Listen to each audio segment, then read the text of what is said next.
देह में लागते हरदी पियरैला हो लौके लाना। एक साल बाद कोई कलाकार अगर कमबैक करता है तो इस तरीके से कमबैक करता है जिस तरीके से करना चाहिए। जैसे कि हो लौके लाना हमार प्यार जनहरैला हो। जैसे कि रितेश पांडे किए हैं, मतलब एक साल बाद इन्होंने भोजपुरी इंडस्ट्री में कदम रखा है और पहले जैसा इनका गाना बेशक नहीं चल रहा हो, लेकिन फिर भी वो बोल रहे हैं कि हम तो एक साल बाद लौटे हैं रितेश पांडे। और लौटने के बाद सबसे पहला इनका इंटरव्यू है, मतलब मीडिया में पहली बार आए हैं एक साल बाद। और इतना हिट सॉन्ग देने के बावजूद भी इनका गाना अब जब भी ला रहे हैं इनका गाना नहीं चल रहा है। लेकिन एक गाना ऐसा ला रहे हैं ना, फिलहाल में ये वाला गाना उन्होंने लाया है। हमके अचके अंगूठा देखा। और हुआ क्या था जानते हैं?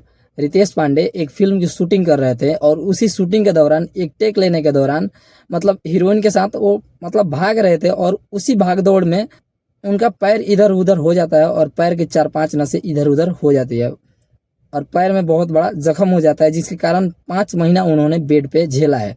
और झेलने के बाद वो पहली बार आकर सिंह था, फाइट का चेजिंग सिंह था। मैं हीरोइन का हाथ पकड़ के आगे आगे भाग रहा था, पीछे से गुंडे थे और एक जगह आके मैं जंप लेना था तो उसी में डिसबैलेंस हो गया, लिगामेंट। इंटरव्यू दे रहे हैं मीडिया में और देने के बाद बहुत अच्छा लगा है। भोजपुरी में कमबैक किए हैं, बहुत सारा इनका हिट सॉन्ग है।